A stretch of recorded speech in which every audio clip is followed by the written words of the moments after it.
Thank you all for joining us to this panel on student voices discussing the impact of anti-Semitism on Jewish students at IU. Thank you all panelists. Thank you, Emma, for organizing this together with Catherine.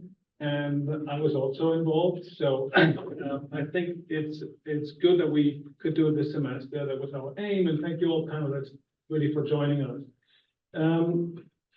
We have, as you can see, we have here 4 panelists: Asher Weisberg, Sophia Shafran. I need to look at your paper there. Emma Freiberg, of course, and Jaden Vivian.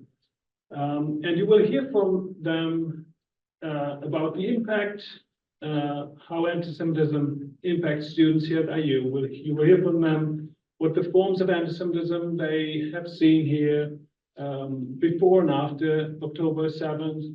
And we can also hopefully have a good discussion about what we can do. How can the IU community make a difference and improve the situation? All right, so we go maybe first from Asher, starting from Asher, just a short introduction, and then we prepared a couple of questions, or 6, and then we can see how the conversation goes. But if you don't mind, just introduce yourself a little bit, and then we, after that, we can start the discussion. Hi, I'm Asher Weisberg. I'm a freshman. I'm from Denver, Colorado, and I'm the vice president of the BOD. Hi, I'm Sophie Shafran. I'm from New Jersey, and I'm a junior, and I'm the president of Hoosiers for Israel. Hi, my name is Emma Schreiberg. I'm a junior here at IU. I'm involved with both Hillel and Chabad, and I do research work with ISCA. Hello, I'm Jaden Livian. I'm the president of IPAC. I'm a sophomore and very involved with the Jewish community here at IU. Thank you. Yeah, and my name is Peter Kelly, and I work at the IU's Institute for the Study of Contemporary Antisemitism. So we have a couple of questions, as I said. So starting with, what do you see as a difference on the campus climate to a Jewish students after October 7th, if you see a difference there, or how that has developed? And if you have something to say, we can maybe go from the other side now. Jaden, starting, what's your observation there? I would say that before October 7th, Jewish students kind of were IU students first, and then they happened to be Jewish as well. And now after October 7th, this is the way for me at least, and I know many of my friends, we're Jewish students first who happen to be students at IU. And it certainly feels like everyone around us recognizes that. And in terms of climate, you know, seeing posters, seeing people always around, hearing the news of just anti-Semitism at college campuses makes us feel like, you know, we're in this Jewish bubble. That's what I would have to say about that. Yeah, I would definitely say that October 7th, aside from changing how the rest of campus views, it suddenly made Jewish identity very tied into Israel and what you believe about Israel, or what other people perceive you to believe about Israel. But I also think internally, it was a very traumatizing event for Jewish students. It's really hard to keep walking around campus. How can I worry about taking the exam while I'm worrying about people who've been taken hostage in Gaza? I think it just dramatically changed the way we live our daily lives, and everything that you see, the increasing solidarity and coming together of Jewish students is a product of that mentality. Yeah, I agree with what both Jaden and Emma said. I also think I have just noticed this complete night and day shift. I felt like I'm a junior here, so I've been on campus for a little bit, and just the fact that my freshman and sophomore year, we dealt with, 1 or 2 very isolated incidents of anti-Semitism per semester, per year, to dealing with what Jewish students are facing right now on campus it's just a completely different environment. When I walk out of the house to go to classes, I feel like I'm almost putting up a defense, because I feel like I'm either going to see something, hear something, overhear, or even if, like Emma said, it's on my phone, it's on social media.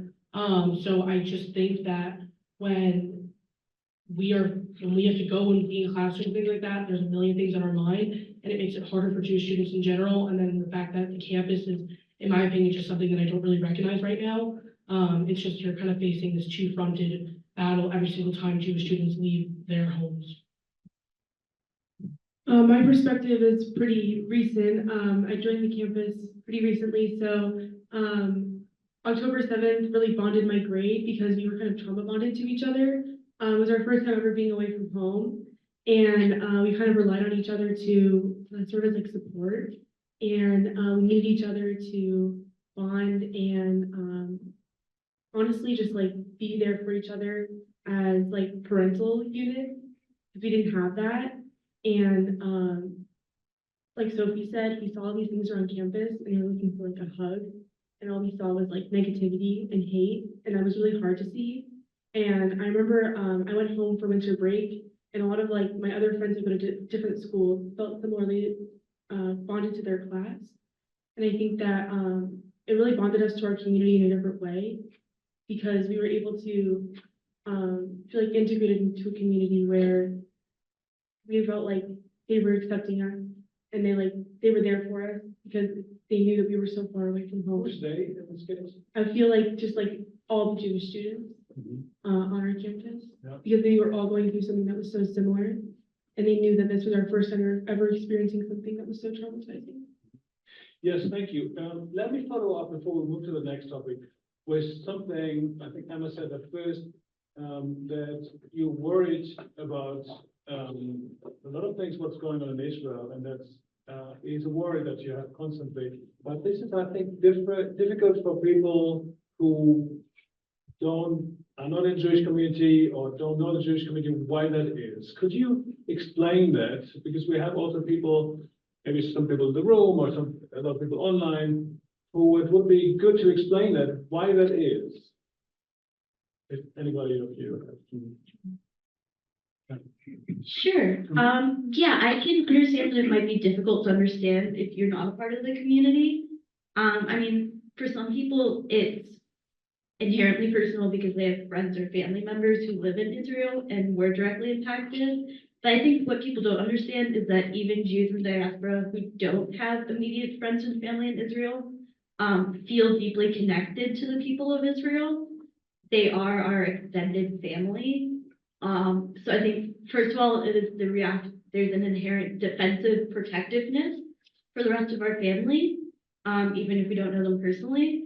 But I also think there's this sense of like, I'm the same as them, that could have been me, right? Like their enemies are my enemies, they hate me too.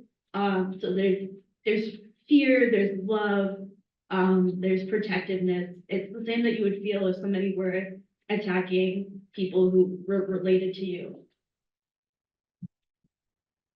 I also want to add that I think anyone who spent even a little bit of time around the Jewish community knows that we're a small community and everyone knows someone. I think anyone who's Jewish in the call, and perhaps even non-Jews too, all of us here know someone who in some way knows someone or whatever was impacted by October 7th. We all have family or friends there for sure. And Emma mentioned people of Israel. I think it's more than just our family, it's us. We are all the people of Israel, regardless of if we're there right now. October 7th was an attack on the people living there right now, but an attack on the people of Israel, the children of Israel, which is us here today. And I think to add on to that sentiment, it's like when Hamas made that attack, like it is not just Israelis that they want to be dead, they want all Jews to be dead. So I think when that attack happened, well, it did absolutely mainly affect Israelis and not Jews in diaspora. We knew what it meant, and we knew that it meant that they were the first wave, and if Hamas gets what they want, we will not be far behind that first wave of people that passed away on October 7th. And I think that's really important. And I also think that especially the people that are dealing with this on the grounds, like the IDF soldiers, they're our age, they're like us. I'm related to some, and I have a lot of family there, and I think that whether or not, while I'm related, like I also relate on the fact that all these people that are in these situations are just our age. Like as college students, we are looking at people dealing with these problems on the ground, and they look just like us, and they speak just like us. And I think that that's a huge part in why so much more, like, especially college students feel that connection, because like Jaden said, they are the same as us. Going off of what Sophie said, I think that these soldiers are just like us. They're young, they're vibrant, and when you see these soldiers, not just like in times of war, but when they're in their camps and they're singing and they're dancing and they're listening to music, you're able to see that like personability of them. I think that's like the beauty of this time, is that you're able to see not just them fighting in war, but you're able to see them as like human people, and I think that makes that even more like sad, because I think that these are like my family, and it makes this experience even more difficult. Yeah. So I think, yeah, all what you said, I think it's very important also for us to hear this connection. And Sophie, what you stressed, I think, was that Hamas, they have it on their agenda to kill Jews, and that's what they say, and that's what they do. And I think that is often missing, that people don't understand really, because they see Hamas kind of a resistance movement or something, which they're not. They really have this genocidal intent. Let's move to the next question or theme, how you have seen, experienced, witnessed anti-Semitism online in IU spaces or related to IU online spaces. Have you seen anything or not so much, or have others reported something to you? And yeah, what's your view on that? I think I've noticed a lot all around online in general. I guess the more IU specific is just like, I feel like we've all seen the post, like Pam Litton, the IU president, funds genocide, essentially calling what Israel's doing a genocide. So I would say like all of the talk surrounded by that is just a really unfair narrative that they're bringing on, especially as the Jewish people are not unfamiliar to the idea of genocide. I'm the granddaughter of a Holocaust survivor, so I take the topic of genocide very seriously. And I think it's really, really scary that people are so quickly able to just throw that word around and use that word. And it's very dangerous to use that word when the situation does not specifically fit it. And it really sets a bad precedent. And I've seen that on campus, specifically through our president, which I think is ridiculous that someone thousands of miles away from what's going on is being connected to it. And that the word genocide is being used with her name is just preposterous, in my opinion. Are you referring to the recent post on Instagram and the comments on there, for example, or there were multiple? I've seen it in multiple instances. I've seen the post, I've seen it pre-printed on flyers, and I've seen just like comments on her Instagram and things like that. They're really promoting this message of like our president of our universities is personally responsible for a genocide going on. And I think it's a really dangerous rhetoric that's been normalized on campus.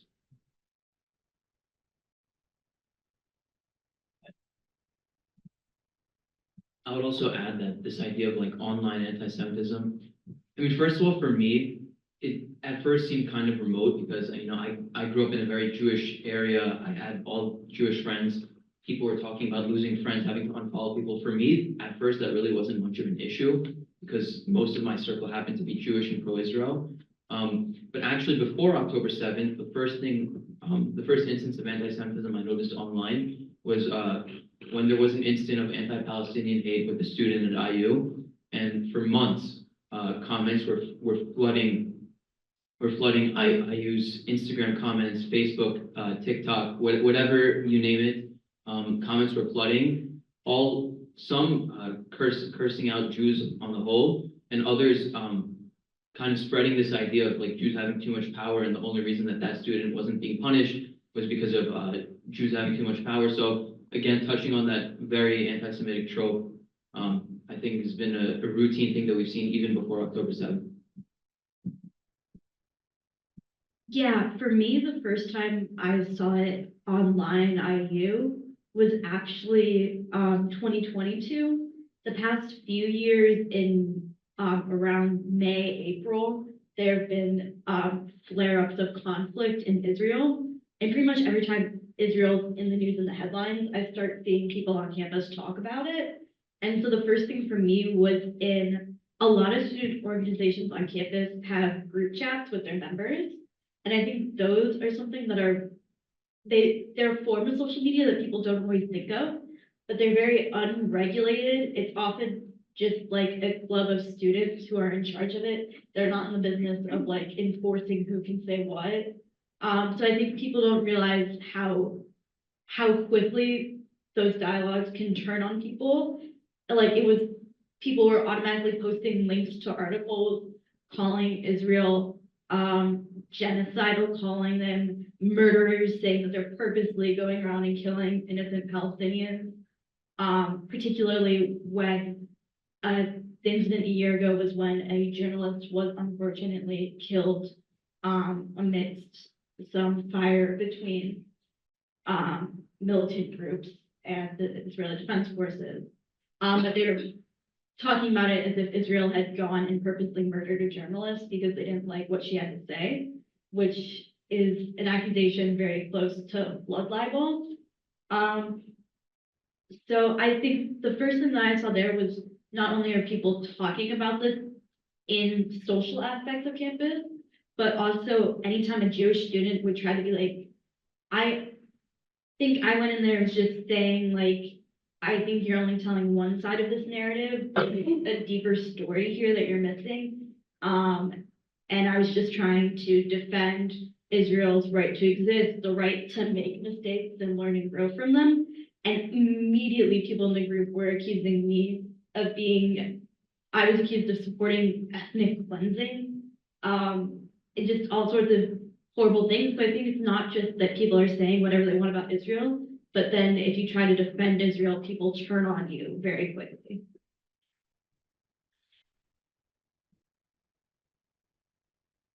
I noticed a lack of support from clubs that I was a part of. After October 7th, my friends are a part of different clubs and business fraternities, things like that. And they were asked to post something about October 7th, just speaking about the events and showing their support for not just Israel, but support of hostages. And DEI chairs refused to post just because of like controversial issues regarding Israel. And I think just like the lack of support for Israel has shown just like a lot of the true color of organizations that I'm a part of and organizations that my friends are a part of. It's very difficult for me as a student to want to interact in spaces where I otherwise would have felt very comfortable in and would have felt very much a part of. Yeah. So I think these, how often hate incidents work is that they have an impact on the people who are directly targeted, but they also have an impact beyond the people targeted because then the community knows, I could also be targeted. So I think that is important just to speak a little bit about what has happened here on campus in maybe the last year or so. What are things, anti-Semitic incidents that you have heard of? And I don't know if everybody here in the audience here in person knows about these things, and certainly not online because we have had people who are not directly at NYU or in Bloomington. So if you could speak a little bit about the anti-Semitic incidents that you have heard that have had an impact on you, where you said, okay, this is something that you had hoped that doesn't happen at IU. That you have heard. And I don't know, when before or after October 7th, there were some incidents also before. Is there anything that you have heard or maybe even experienced yourself? After October 7th, I think that being Jewish was very much a part of my identity because it had to be. And my mezuzah is very much a big part of my dorm, something that I hold very proud, like I'm very proud of. And someone came to my dorm and said, all I want to do is burn that. And I have an Israeli flag on my dorm, and they said, all I want to do is burn that. And I'm a kind neighbor. All I was doing was offering some ice to my neighbor. And all they said was a hateful comment to me. And the next day, I hung up 2 Israeli flags in my dorm because all I want to do is keep showing that in the face of hate, I will keep being proud of my love for Israel and my love for being Jewish. And I think that as students, we often shy away from hate and we often see it as a way to cower away from something. And obviously so in the sense of danger. Obviously, when someone says they want to burn the desert, you don't want to hang up another one, or you don't want to hang up another Israeli flag. But I think that threats often students have been facing, and it was really scary to wear in a Star of David after the events of October 7th. And I think that students often took them off, and Rabbi Levy, I had a conversation with Rabbi Levy about wearing my Star of David, and he said, wear it louder, and wear it prouder, and wear it outside of your shirt, because that's what they want you to do. They want you to take it off. They want you to stop showing your Jewish pride. And yeah, I think that after the events of October 7th, I realized how much more impactful it is to be Jewish. Sorry for the coughing. Cannot stop right now, I don't know why. But yeah, I would say I've had a lot of, unfortunately, run-ins with it. I was working at my on-campus job, and they were supposed to be panel for students to come and talk to alumni. And it was protested because one of the panelists was connected to he worked for a nuclear power plant, and they targeted him for that reason. And while they were there, I was just simply working there as an employee, wasn't wearing anything outstandingly noticeable, but I am the president of Hoosiers for Israel, and unfortunately, that puts my face on a lot of things, and I'm very recognizable to opposing groups, and I was called a paid Zionist, and they just like tried to essentially humiliate me, and I didn't let them, and then also my club on social media, we posted a TikTok or an Instagram reel from a TikTok trend about like, you know, being a Zionist and being proud and what that entails. And the video just completely took off in such a negative direction. It was posted on really, really conservative sides and really, really liberal sides of the media. And both sides just completely ripped everyone in the video apart, including myself. There were so many anti-Semitic tropes in the comments. The video amassed over 15 million views, and it was just all hate. And it was really, really unfortunate. And I was wearing an IU shirt, and people, you know, they found me on Instagram, they found me on social media, and they kept trying. It was really, really unfortunate, and it was like a very impactful moment of my life because I had never been surrounded by so much hate in such a concentrated time. But I think something that Gina brought up earlier about how like not letting social media affect like your real life. It is something that Jewish students are tasked with dealing with, and it's something that I came face to face with in January when I went through this incident, and I had the support of my Jewish community here on campus, and I was able to move through it, but it was really, really difficult because all these awful people had never met me, didn't really hear anything about me, nothing, and they were just saying horrendous things about me, and it was a really, really hard time, and I can't, you know, my identity, thank gosh, was not like leaked through that. And I really am really grateful that that didn't happen. But I know there are Jewish students that cannot say the same, and that, you know, just them trying to promote, you know, their club to other students. And this video was made in collaboration with students at University of Miami, Northeastern, SMU, to, you know, show other Jewish students on campus, like, hey, we're here. And it wasn't supposed to, you know, promote or, you know, convince anyone to become a Zionist. It was just simply to show like, hey, like we get it, you know, this is what we're going through. And just to see it turn into something so awful was really, really hurtful. But, you know, it really impacted me and taught me how to grow. And it really made me realize that as much as all the awful things they were saying, I still had this amazing community here. And it really didn't impact my actual life, like in real life. I stayed off Twitter for a while, but other than that, like I really found support through my friends and community here. Sorry, I saw some of these comments really went viral. Yeah. And I think this is kind of the worst case scenario what can go online. Yeah. And it was played so many times, people watched it. And, that was in January, right? And the other incident that you were personally insulted, when was that? That was in late February. Oh, no.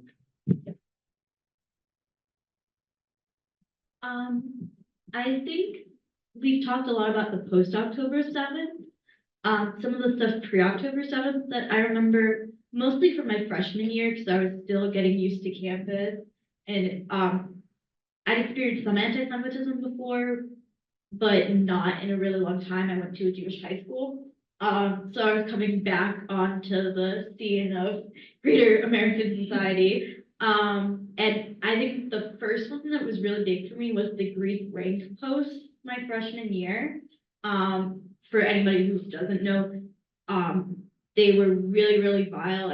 They were directed at Jewish fraternities, and they were basically accusing them of being rapists and saying that they deserve to die and that Jews should be thrown into the gas chambers.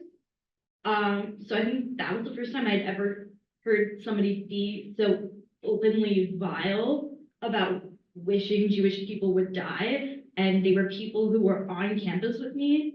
Not so more impacted me because they were targeting Jewish boys who go here. And I had the thought, like, that could be my brother, that could be my cousins in AEPI at Mizzou. Like, those could be my family members that they were talking about. And that was really eye-opening for me. I also remember, I mean, sometimes dorms can be a bit of a hostile environment. There was a student who was harassed so much in her dorm my freshman year that she ended up having to move, and she was explicitly targeted for being Black and being Jewish.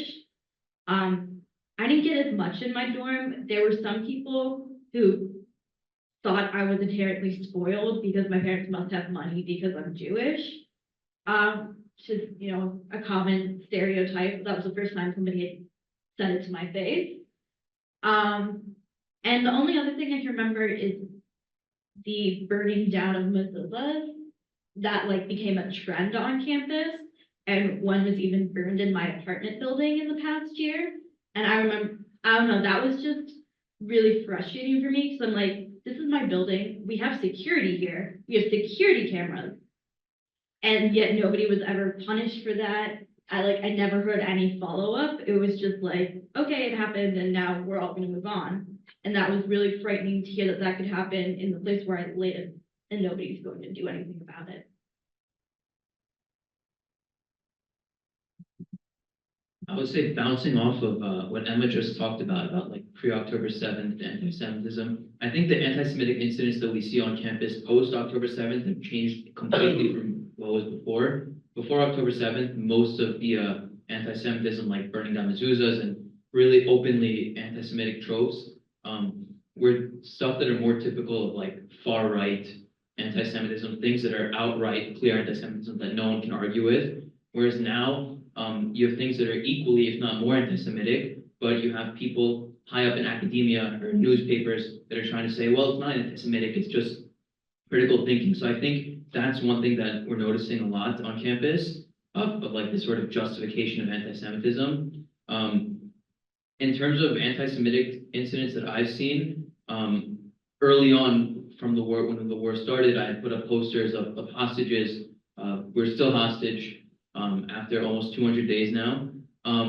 But this was way back in November, and within minutes of me putting them up, a professor at the university saw the posters, and took them down immediately, made eye contact with me, and walked away. So that was pretty shocking to me, especially after like seeing things online, the videos from New York City and Ivy League schools. In my mind, I was like, it can never happen at IU. And a few days later, there we go, right there. So that's just one anti-Semitic incident. And I know many people have experienced many other things. You know, there's constantly in Starbucks, we have like posters, and they kind of give like dirty looks at Jewish students. It's a regular thing here. And yeah. Thank you. I think this leads us now almost naturally to the question, what should be done about it? And I mean, from all kinds of, from the administration, but maybe also from other students, what do you expect? What could be done to improve the situation? I think from administration, we want to see more assistance. I mean, people have filed bias reports, and I don't know about you guys, I haven't heard of like many like punishments being given out to any sort of student groups or individual students who have done anything. Today I saw that Columbia students were being arrested. That definitely hasn't happened here at IU. But I think on an individual level, this is an opportunity. I think Jewish students and non-Jewish students alike have an opportunity. For non-Jewish students, this is a chance to become allies and become closer with the Jewish community and stand by them in times of need. And for Jewish students, this is the time to reconnect to Jewish culture. And by Jewish culture, I mean more than just matzo soup. I mean spending time with other Jewish students, spending time by yourself, talking to maybe the creator of the world, if that's what you're into. For me, that's been something that's taken a big part of my life since October 7th. And I think really reconnecting to, like everyone mentioned, their Jewish identity is something that can't be pushed off to the side anymore. Whether you like it or not, as a Jew, you're going to be reminded of it. So you might as well embrace it. So I think this is a major opportunity, and we can spin this in the right direction if we want to. Yeah, I think in terms of administration, I think just any statement of anti-Semitism will not be tolerated, and then actually following that up with action. They have adopted the IHRA definition of anti-Semitism, which is the gold standard, and they do not enforce it. They do not enforce their own student policies. I personally filed multiple bias reports and reported people to students, and they've basically told me there's nothing they can do about it. So actually seeing action when we know exactly who did what, like I reported the exact student's name and this is what they did and here are the photos I took of it. And they were like, there's nothing we can do. So actually, I'm not saying we need to like expel anybody who disagrees with us, but sit them down and say like, you're a student at IU, you agreed to our handbook of policies and you have to see that enforced. I also think student government, I mean, I'm a law and public policy major, so I think a little bit more about government than other people. And I was active in student government my sophomore year. I think there's been a massive failure there to address anti-Semitism as well, which is really disappointing to see because these are the leaders on our campus. So I think there new administrations coming, who knows who it will be, but whoever it takes up going forward, I think there's an opportunity for them to work directly with the Jewish community. I think anti-bias training needs to improve. I think DEI offices need to recognize that Jewish students are a minority group that deserves the same attention from them as the rest of marginalized communities on campus. Yeah, and I think Jewish students should just keep doing what they're doing, being a strong community, and get back up even if nobody else is supporting them.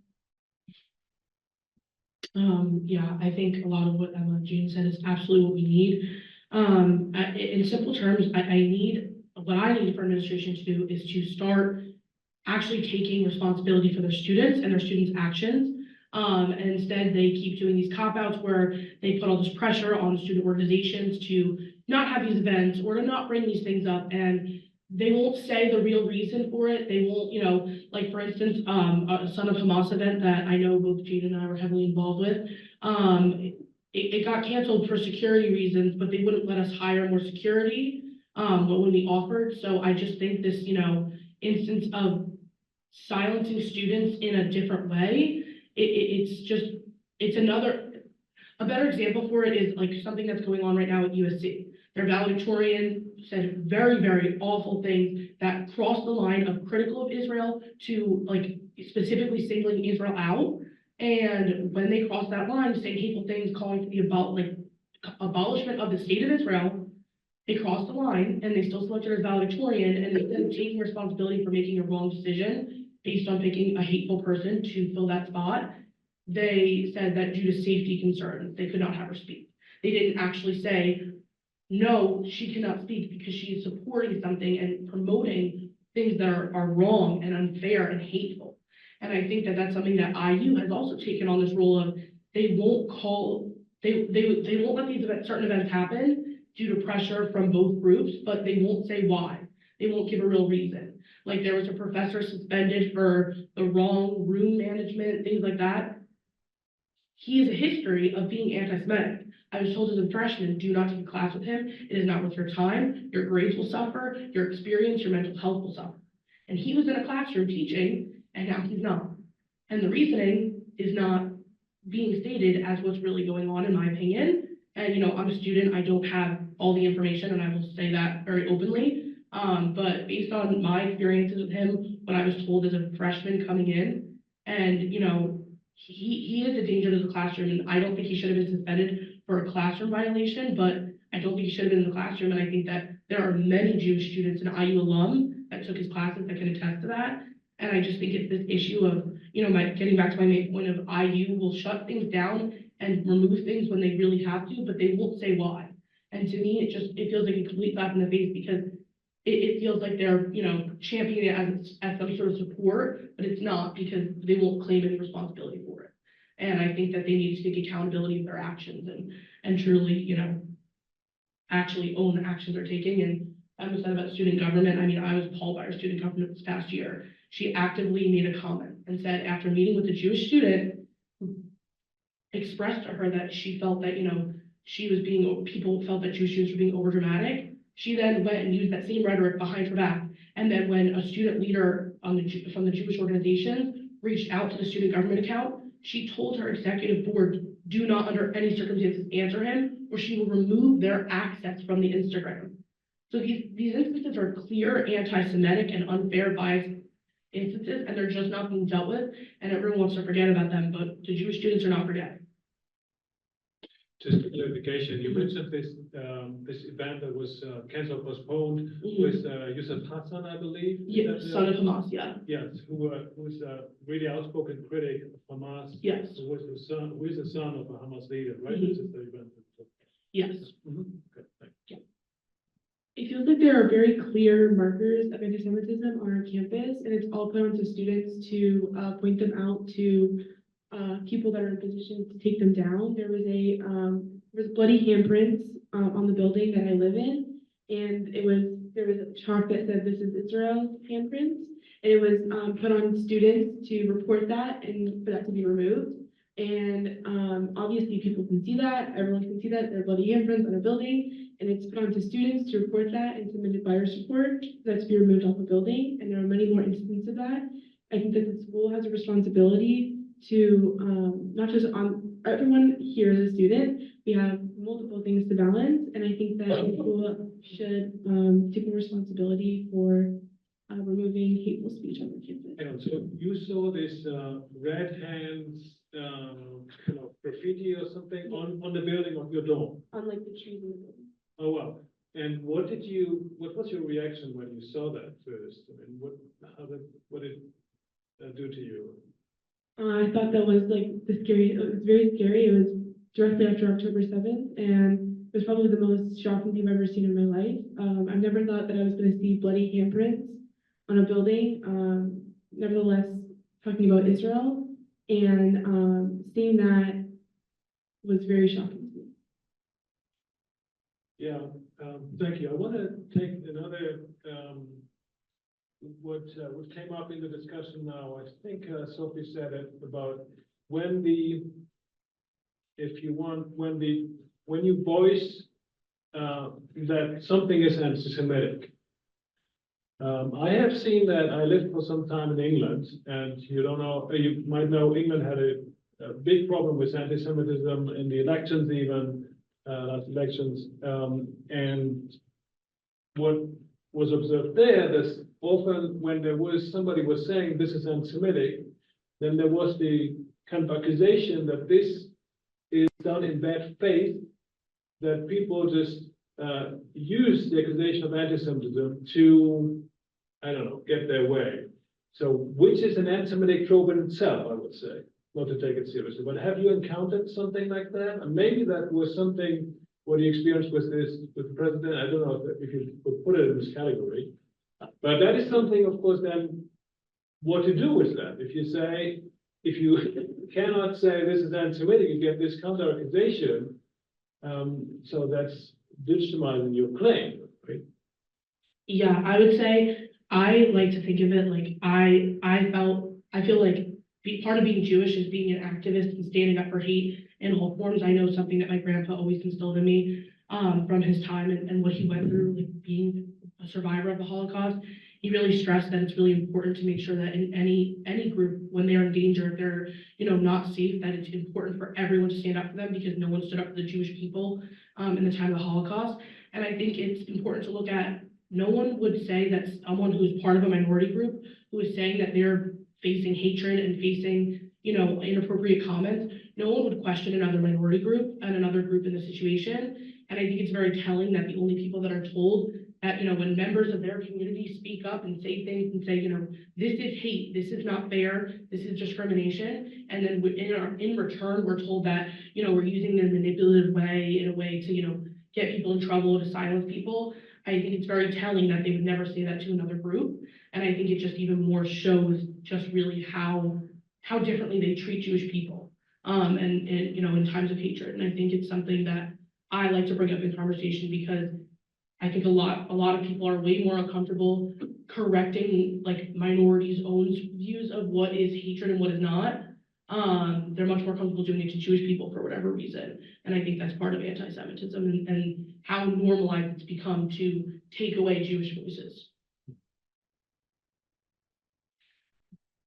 I think it's, yeah, what Sophie said, it's so normalized to take away Jewish voices. I had a professor one time say that the hostage posters are, they have bias in them, and that we should all look at the hostage posters and realize that we should look at them with critical thinking, and that we shouldn't just look at them and feel bad for people. We should look at them and understand that there is bias within them. So I think that that just goes up with Sophie's point that the Jewish people, even when we're taken hostage, we can't be looked at and viewed as people that should have given any sort of mercy in any sort of way. We have to be giving critical thinking, and we have to be, there's all these excuses about why we shouldn't be given any sort of love or anything. So, yeah.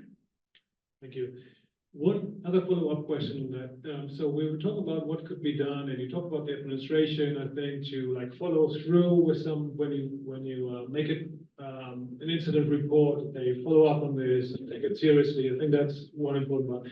What is something that professors can do, or maybe should do, or could do, we have, I don't know, nobody knows exactly how many Jewish students we have here on campus, but roughly 10%, I would say. So there are a lot of Jewish students in classes. What could professors do to improve the situation? I think the professors have to understand that, especially after October 7th, that Jewish students are dealing with not just their class, but so many other things.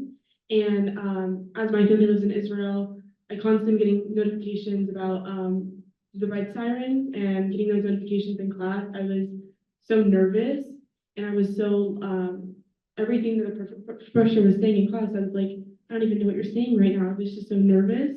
I think also when professors say comments, it's so alienating at times, because you're sitting in a room and you have no idea who's Jewish and who's not. You feel like the only one. And I remember reading a book when I was a kid called The Only One Club. And that's the only thing I could think about when I was sitting in that class. My professor was talking about being Jewish in those posters. Because I felt like nobody was there. And I think that professors understand that their words mean a lot to students. Yeah, I agree with Asher. I think professors need to recognize that whether or not, you know, we're all adults, and obviously, you know, we come to college and it's a different, you know, relationship than we had with our high school teachers. But they still hold and wield a great amount of power, especially with, you know, we're all students, we all really care about what we're doing. And it's very, there's a major imbalance when a professor says something that makes a student uncomfortable because they don't feel like they can speak up. I know, as someone that is seen as a leader in my community, I've had countless people report to me things that have gone on in their classrooms that are just unacceptable, and, you know, wouldn't be allowed if it were any other group of people except for Jewish people, because that seems to be the exception. And I think it's really important that professors, you know, if they're going to divulge into the topic of what is going on in Israel and in Gaza, that they need to go in with understanding that it is really like both students, whether, you know, they have family that is in Gaza, whether they have family that is in Israel, it is very, very emotional. And if they are going to go into that, they need to have that on their shoulders, because that's something that we have to go into classes with every single day. And if they're going to make a haphazard comment that, you know, just throw it out there, they need to understand what they're saying really means stuff. And you know, if they're going to go into the topic, they also need to make sure that they are using academic research and, you know, things that are fact checked. I know I took a class last semester And it was really rooted in all academic discourse on Israel. And it was really interesting because in our paper, we weren't allowed to talk about October 7th because our professor said, we don't have the academic information, and it would be unfair for me to speak on it. And, obviously we were talking about current events and things like that, and she wasn't afraid to talk about it. But when we were writing essays and talking about, the serious issues that were going on, she said, like, we couldn't use the research that's going on right now because it's not academic yet, because they haven't had time to go through and verify things. And I think it's important that, especially in an academic place, that we're staying up to date on current events, but there's also this, understanding of we're in the middle of it right now. And some of the reports coming out, I mean, we saw with, Israel at the beginning of the war being blamed for bombing a hospital, when in reality, it was a rocket that hit a parking lot of a hospital that was a misfire from Hamas's own missiles. And, and I think that's a really good example to show, like, until we know things are solidified and factual and true, and that we can, refer to as facts, I think teachers need to tread very carefully, professors need to tread very carefully, and if they're going to talk about it, to remember that. Yeah, I think everything you both have said is true. I would just say, like, also, you're in control of the dialogue that happens in your classroom with your professor. So if you have other students making anti-Semitic comments, it is your responsibility as a professor to stop that, to say this will not be tolerated in my classroom. I think professors are sometimes a little afraid of, like, they don't want to seem like they're pushing a political opinion on students. And they see taking sides on Israel as being political. But if people are being anti-Semitic in their criticism of Israel, then I think faculty have every right to say, like, I'm not going to tolerate that in my classroom. So I think that's the biggest thing they can do. And also just, like, say, one thing I've noticed is in syllabi, people will list the different culture centers, and some professors list the Jewish Culture Center and some don't. And I always feel a little better when they, like, list the Jewish Culture Center on there, because I'm like, oh, okay, you recognize us. So just little things like that. If it's a Jewish holiday, like if we're coming up on every fall, we have Rosh Hashanah and Yom Kippur, and I'm like, oh man, I have to ask my teachers, I'm gonna be gone, I need to get excused absences, what if there's a pop quiz, like all these things. So if you can say from the beginning, like, I know the holiday season's coming up, like, looking forward to, like, if you say happy holidays when you know it's a holiday, like, that really shows the students that you're paying attention. I know this is kind of easier for me to say as a business student because the topic really shouldn't come up in my classes, but just be normal. Like, we're just other students. We don't need special treatment. I think professors have a job, or actually their job isn't to make comments. I mean, obviously in business classes, in other classes is a different story, but for business professors, there's no need for them to make any comments on a war that's happening on the other side of the world. I think on top of that, like Emma said, it's important to make sure that everything in the classroom stays like not anti-Semitic, of course. But other than that, I really think professors' jobs are to be there for students and not push their personal opinion, especially when it's not remotely related to the topic that they're supposed to be teaching about. Thank you. So one more question, and then we can open it up to people here in the room and also on Zoom. What would you like to other students, non-Jewish students, to understand about the situation, about Jewish students and John? Is there something that you would like them to just to understand perspectives better? Emma, do you want to go? Come back to me. Sure. I think I want other students to understand that, first understand that we're other students like them. We're not all trained advocates for Judaism. Not all of us know everything about Judaism. We don't know it in an academic sense. We're not experts. I mean, I've now done research work in anti-Semitism, but most Jewish students might not even always know how to identify anti-Semitism. So I think, like, recognizing that just we're Jewish doesn't mean we're the authority on everything. Recognizing that we're other students like them, and we're not trying to alienate other people. We don't hate Palestinians. We don't hate Muslims. We're not looking to cause arguments. We're looking to go about our business as a student. We're looking to make friends, have a good time in college, do well, study. And so just understanding that not everything has to be, we don't have to get into these debates as if the fate of Israel hangs on what two college students in America are talking about. And I think I would also like to see it's their responsibility to show solidarity. It's not our responsibility to always speak up for us. Like if you see a Jewish student who feels uncomfortable, it means a lot when you say something too. You say, hey, that's my friend, knock it off. Or hey, that's not okay, that's anti-Semitic. Like, yeah, I think just treat us as fellow human beings, fellow students. We're all here to learn.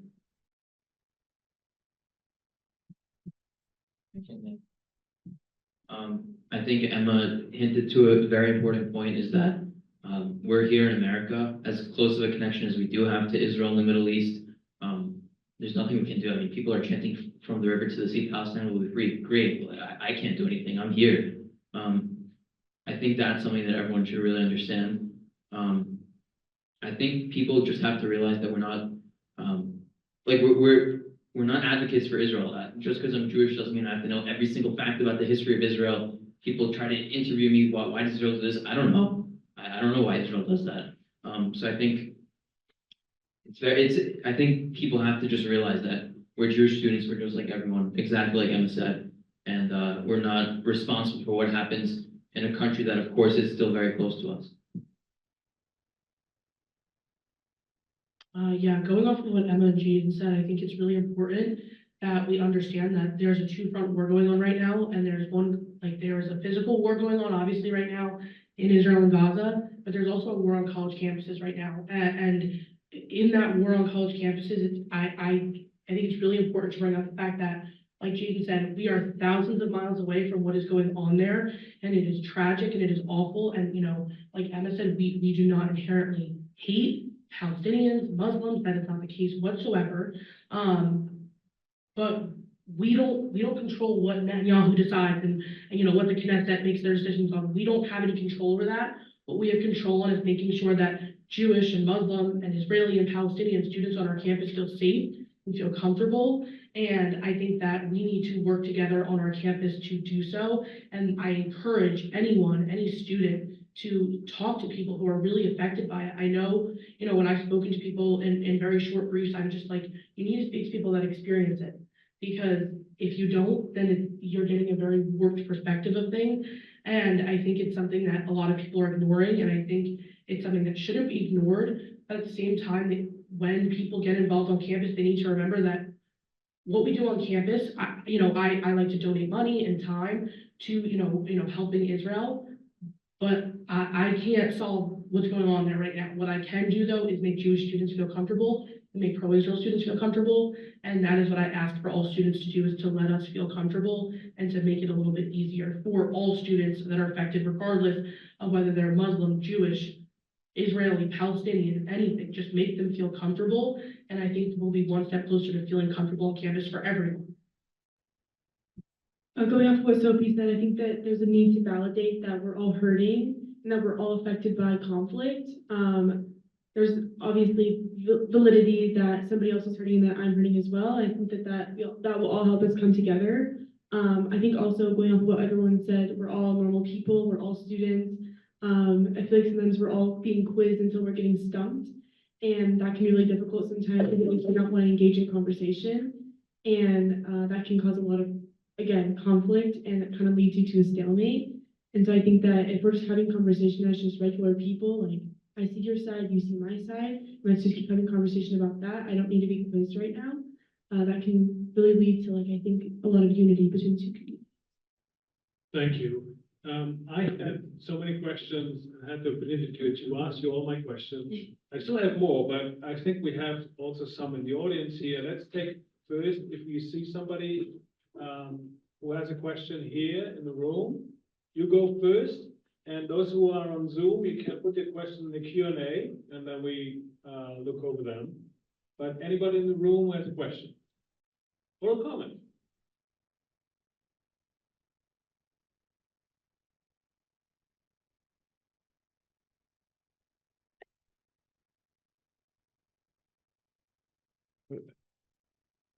So, Didi Kurda, thanks for joining us. You have the question, have you had any interactions with some of the Jewish faculty and students who attribute this all to criticism of Israel? Like probably what's meant as the antisemitic incidents. I've had a lot of interaction with communities. Is that the question? Can you read the question? Yeah, the question is, so when you're talking about anti-Semitism, is there some of the Jewish faculty and students who say, well, this is all just because of Israel, and that's why we see anti-Semitism? Within the Jewish community, students or faculty, that you say, well, some just say that is all just because of criticism of Israel. Like the increase in anti-Semitism that we see? Yeah. I mean, yeah, I would definitely say that, I'm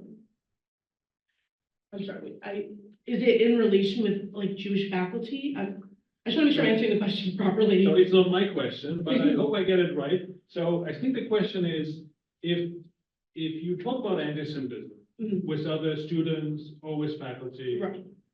Who are also Jewish, do some say, well, this is not really anti-Semitism, this is just criticism of Israel that you're telling me? I haven't had many of those conversations or heard a lot of that. I think, unfortunately, I definitely think there's been some instances where, you know, the lines have been blurred. And I think that's something, you know, I remember in a meeting with, IU administration, I said, like, these lines have been blurred a lot of what crosses over, and that really needs to be, like, for lack of better words, like, unblurred. It needs to be a lot clearer where it treads over, because I think that's really important in deciding whether it is just criticism of Israel or whether it is, you know, whether, you know, it turns into an unfair criticism of Israel, that lies in anti-Semitism. I think there's definitely been some things that, you know, I have heard and, you know, overheard, and it's been like, you know, I don't know if I really classify this as anti-Semitism, and that could be criticism, but the majority of what I hear that is said about Israel does cross over that line of being anti-Semitic.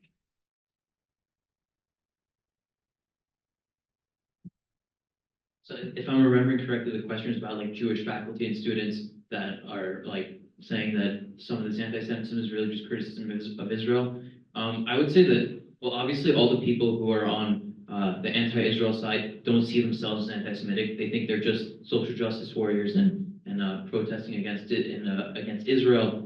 I know there's one Jewish student there, and one thing that she had said is like, well, I'm from Ukraine, you know, I have no tie to the land of Israel. I'm just an Ashkenazi Jewish person from Ukraine. And what I would say to her, I didn't get the chance to say this, but my question to her is, well, then what makes you Jewish? What about you is different from another Ukrainian? Because presumably she's not that observant, but you still identify as Jewish. So there's got to be something about her that makes her Jewish. So to me, it sounds like that there's some innate tie to the land of Israel that is what makes her Jewish. So I think that's something that a lot of people are forgetting, Jewish and non-Jewish alike. And any Jewish faculty or staff or students who are kind of in this position are kind of forgetting that really big part, I feel like. And there was another question by Mark R. I don't know his last name, just put R in there.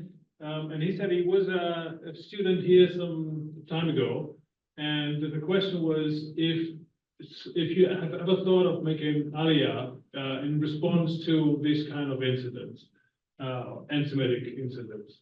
And it's an interesting question. I remember as I said, I lived for some time in England and also in France. And in France, there was a time where there were lots of anti-Semitic attacks against Jews, even I think the most dramatic, well, a number of really terrorist attacks against the Jewish school, but I think that had the most impact. And I had a friend that was in Toulouse, but a little kid, and so not in that school, but so 3 children in a Jewish school were shot, and my friend in there, kid of 2 years old, said, and she's Jewish, saying, "Well, I put my kids in the public school, but if there's too much antisemitism, I can't put my kid in a Jewish school. That doesn't work anymore now. It's not safe." And that was the first time that she said, "My dad is now looking at apartments in Tel Aviv." Never thought about that, but that was a reaction. I mean, we're not here. I mean, yeah, there was this terrorist attack here as well. A number of them actually, but I'm not sure if we have enough here in the U.S. now. But there was a wave even then in France about 10 years ago, when a lot of French Jews made Aliyah actually. Right? It was really weird. But I don't know. Has that ever? That was Mark's question. Has that ever crossed your mind? Yes, I have thought about Aliyah. It's a very personal thing. It's not necessarily because of anti-Semitism.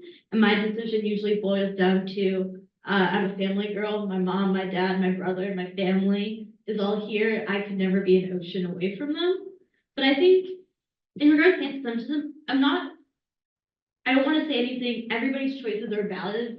Aliyah is very personal. But I've never considered anti-Semitism to be a legitimate reason it was if you're in like Nazi Germany, but we're in America, we're still full citizens here with full rights. And I think the way to address anti-Semitism is not from running away from it. Like I've experienced anti-Semitism at IU. I've not once considered leaving IU and going to another university, and not just because other universities are anti-Semitic, but because I want to fix anti-Semitism. I want to push back and assert that we have a full right to be here. I'm an American citizen. I lose that right if I make Aliyah. I want to vote in elections for candidates who support the Jewish people, who support the state of Israel. I want to spend my career in America advocating for Jews, advocating for Israel. So I think part of the reason I feel it's important to be Jewish even outside of the land of Israel is because we're the ones day-to-day interacting with the rest of the world. It's kind of on us to represent the best of our people and do what we can against prejudice. I think this was a great closing remark. Thank you for saying that. We are here to fight antisemitism, and that's probably also one of the reasons why you showed up. And that's also brave to talk about this and put your face to it. If there's no more question here in the audience in the room, I would say we leave it at that. I think that was really a fantastic panel. Please join me in thanking our panel for this event here tonight. Thank you.